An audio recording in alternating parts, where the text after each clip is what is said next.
What's one lie you believed for years that slowly destroyed your confidence in your life and quietly stole your potential? For me, I believed it was actually this: posting myself online, making content about my life or what I love doing, building a personal brand, making potential money from it. I was thinking, man, you're a narcissist. You're fake. You're prideful. Almost like it's evil. And that lie cost me everything for all these years of my life. I genuinely believe that influencers, especially way back then, and content creators were tryhards. They were attention seekers. They were, like I said, narcissists, shallow. It was just like a facade. It wasn't a real character. And some do this, yes. And so I thought I would instantly become that. I told myself I should own a brick-and-mortar business instead, but that's, respectful, grounded, traditional, but that's actually not what I wanted. That's not like actually my dream. I respect that if it is for you, but that's not for me. I believe that so much that it actually crashed like my dreams, because now building one location, one ceiling, one place, one time, 8 to 4, 9 to 5. I want a global reach. I want creative reach. I want impact in a digital freedom way. And that's what I ignored for so many years. So I believed, I don't know. I believe in another lie also for so long, that like this 8 to 4, 9 to 5, doing what you're told to do, doctor, dentist, all that for 40, 50 years. You retire then in your 60s or 70s with a low health, limited energy, and that was the normal. And then you get to live life. And when you really think about it, that system is so broken. It's so heartbreaking. I think for my parents, I feel so bad for them. You give away your strongest years. You finally get that freedom when your body's actually done. It's tired. It's checking out. It's expiring. And I believe that that was just how life worked.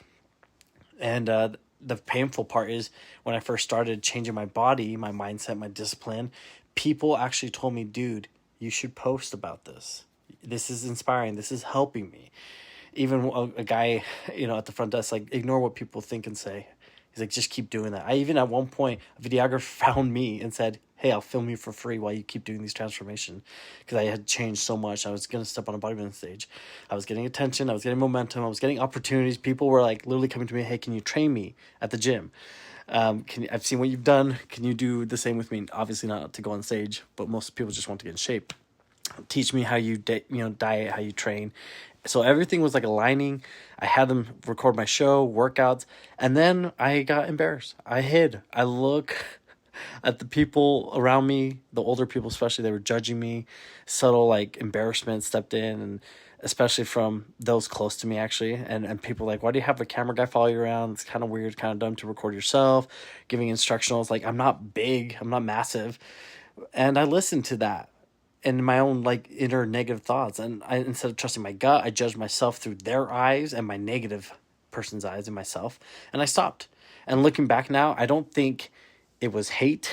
I actually think it was more jealousy, like, in a weird way, like not in a malicious way, but like subconsciously, because deep down I wanted that kind of freedom. I just didn't believe I deserved that kind of freedom in life that the influencers represented. I truly believed I wasn't allowed to have it. So I rejected it. Like, even though it was coming my way, I had done every step right and it was literally happening. And this is back when YouTube was small. So here's the truth that finally snapped me out of it. You don't change when life is finally comfortable. That will never happen. You change when you hit a humiliating low. Like, you can't get back, almost. A real one, right? Kind of where you look at life and go, how did I get here? I hate this. I hate the job I work. I hate the projection of my life. I hate that I'm not building anything that's truly mine. I hate that I'm living, other people's dreams, not my potential. And worse than all that, I realize that if I die tomorrow or in next season or something, my biggest like emotion I would feel is regret, and that terrifies me more than judgment of other people could. And I've worked jobs all the time. Every job I've worked, I don't love. I really, most of them I hate most of my life. I finally admitted that truth, and I don't want to live like everyone else. I don't anymore. Instead of hating the influencers, why not do what they do? Work when you want, where you want, how you want, doing something you believe in, something you enjoy, something you're already gonna do anyways. Just record it. On all you need is phone, internet connection. That's freedom. And that's what I denied myself for years, because I was so afraid of what people would think, people would say, people I may never see, and let alone people close to me. Like, that's so sad. And so the shift that happened is feeling super low in my life, changed everything. I realized destiny isn't something that just happens to you. You pick a large part of it, and you can live a life that happens at you, for you. Honestly, it's not just at you, it's for you. And most people accidentally choose their life. You know, it's like, whoops, I guess I'll be this or that. You know, my parents want me to do this. No.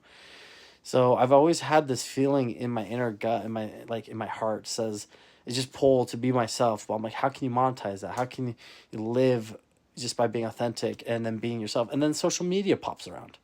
So I still was too afraid. I didn't move. I was embarrassed. I was ashamed of myself. I had so many like mental guilt trips.